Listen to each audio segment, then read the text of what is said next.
मंत्री विश्वास सारंग ने कहा कि राहुल गांधी और उनकी टीम वोट चोरी जैसे सनसनीखेज शब्दों का इस्तेमाल कर रही है, जिससे चुनाव आयोग जैसी संस्थाओं की छवि खराब हो रही है। उन्होंने कहा कि कांग्रेस जब भी सत्ता में रही, उसने लोकतंत्र को बदनाम करने का काम किया। सारंग ने 1952 के चुनाव का जिक्र करते हुए आरोप लगाया कि कांग्रेस ने डॉक्टर BR अम्बेडकर को हराने के लिए षड्यंत्र किया था और 74,000 से ज्यादा वोटों को खारिज करवाया था। विश्वास सारंग ने राहुल गांधी के आरोपों पर पलटवार करते हुए पूछा कि अगर चुनाव आयोग में गड़बड़ी होती तो क्या राहुल और प्रियंका गांधी चुनाव जीत पाते?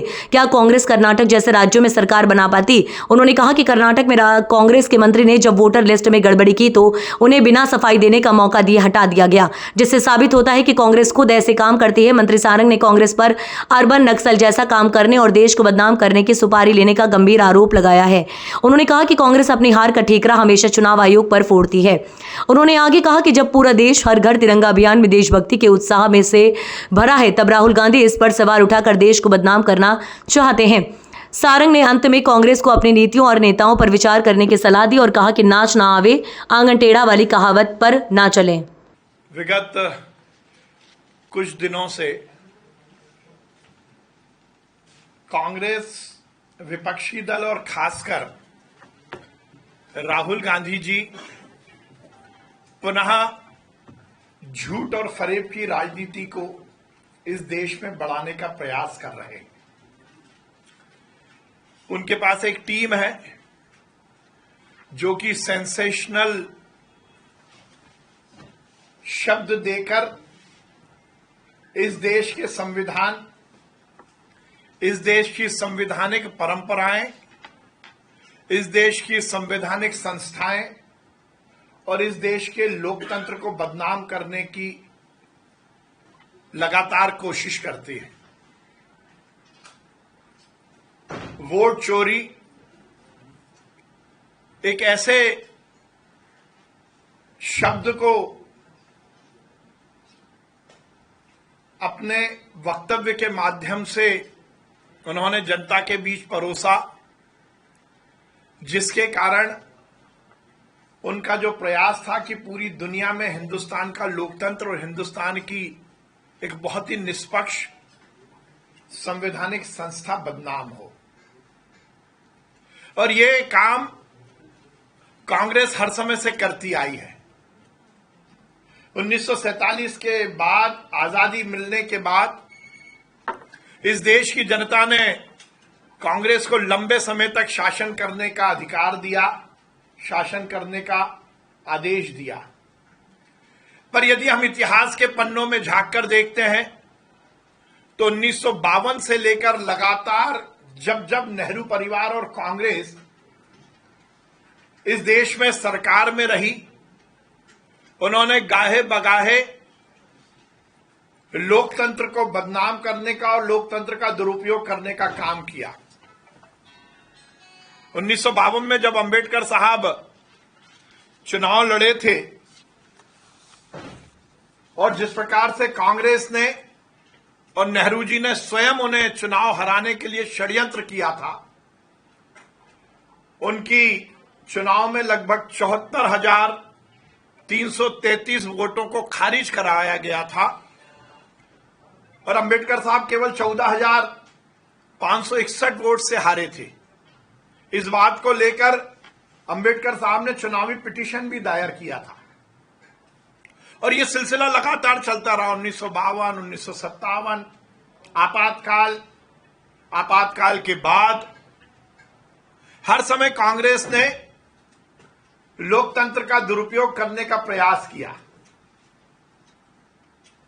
और अब तो जब कांग्रेस की, राहुल गांधी की बद से बदतर स्थिति इस देश में हो गई है, तो वो अपनी हार का ठीकरा कभी ईवीएम पर, कभी चुनाव आयोग पर, और अब बिहार चुनाव के पहले जब उन्हें यह सुनिश्चित हो गया कि वो बुरी तरह हारेंगे, तो मतदाता सूची पर उस पर प्रश्न चिन्ह लगाकर अपनी फेस सेविंग का काम कर रहे हैं।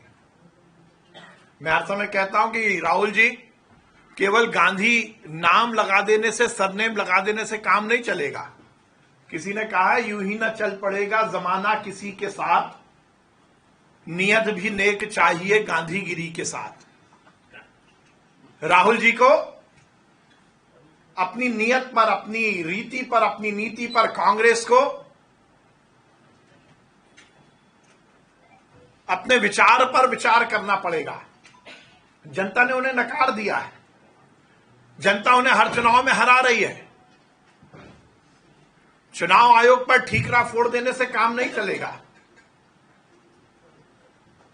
यदि चुनाव आयोग गड़बड़ करता होता तो राहुल जी क्या आप दो दो जगह से लोकसभा चुनाव जीत जाते?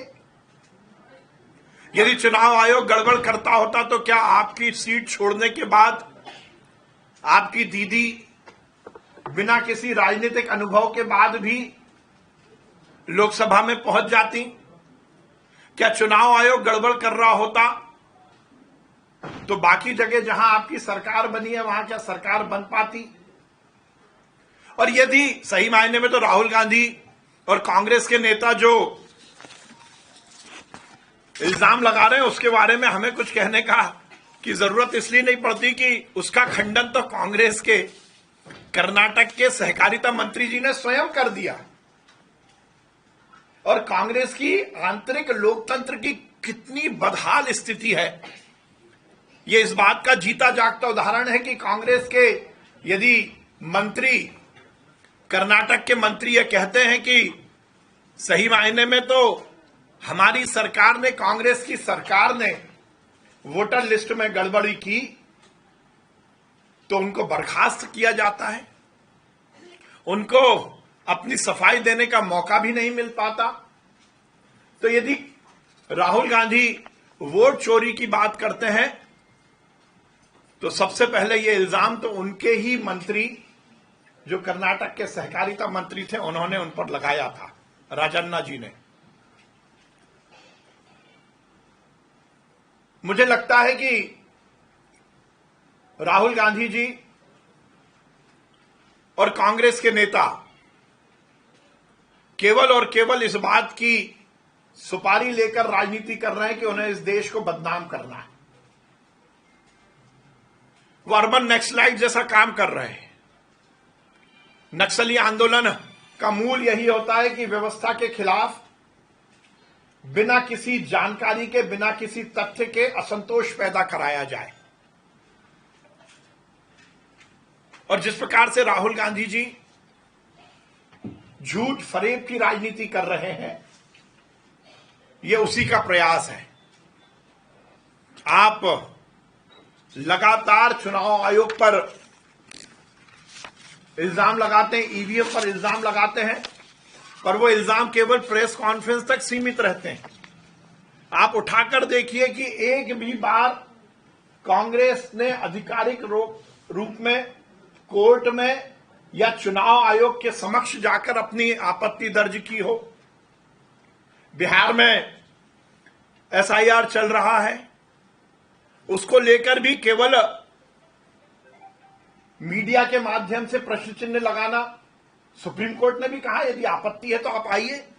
चुनाव आयोग ने 2-2, 4-4, 5-5 बार बोला कि आपको आपत्ति है तो हमारे पास आकर बातचीत कीजिए। मध्य प्रदेश के बहुत सारे नेता, मैं नाम नहीं लेना चाहता, पर ईवीएम को लेकर, हैकिंग और उसको लेकर क्या क्या बात की, पर जब चुनाव आयोग ने बुलाया तो वो गायब हो गए, क्योंकि उनके पास तथ्य नहीं है। उनको लगता है कि 100 बार झूठ बोला जाएगा तो वो सच हो जाएगा, इस कहावत पर वो काम कर रहे हैं। पर राजनीति में, यथार्थ में ये नहीं होता, क्योंकि राहुल बाबा युवराज के नेतृत्व में कांग्रेस 90 बार चुनाव हार चुकी है। उन्हें लगता है कि आगे नेहरू परिवार के नेतृत्व को हमें यदि स्थायी रखना है तो हमें झूठ और फरेब की राजनीति को आगे बढ़ाना होगा। और जिस प्रकार से बिहार चुनाव में जनता ने पुनः मन बनाया है कि भाजपा जीतेगी, एनडीए जीतेगी, तो उन्हें लगता है कि उससे पहले फेस सेविंग के लिए हम इस तरह की बातें जनता के बीच उठाएं। हम हर समय कहते आए हैं कि हम लोकतांत्रिक व्यवस्था का पूरी तरह पालन करते हैं और इस देश के संविधान, इस देश की संवैधानिक हर व्यवस्था का हम दृढ़ता के साथ निर्वहन करते हैं। एक बात मैं और कहना चाहता हूं, आप इस बात पर जरूर गौर करेंगे जब जब इस देश के मान और सम्मान का लोहा दुनिया मानती है, तब तब राहुल गांधी जी इस देश की व्यवस्थाओं पर प्रश्न चिन्ह लगाकर अंतर्राष्ट्रीय स्तर पर हिंदुस्तान को बदनाम करने की कोशिश करते हैं। यदि हमारी सेना दृढ़ता के साथ आतंकवाद के खिलाफत के लिए यदि सर्जिकल स्ट्राइक करती है, जब इस दुनिया में इस देश का नाम, हमारी सेना का नाम आगे बढ़ता है, तो राहुल गांधी उस पर प्रश्न चिन्ह लगाते हैं। यदि एयर स्ट्राइक होती है तो राहुल गांधी जी पाकिस्तान परस्ती की और चाइना की भाषा बोलते हैं। यदि ऑपरेशन सिंदूर होता है तब भी विपक्ष के नेता और कांग्रेस के नेता इस देश के मान और सम्मान को गिराने की कोशिश करते हैं।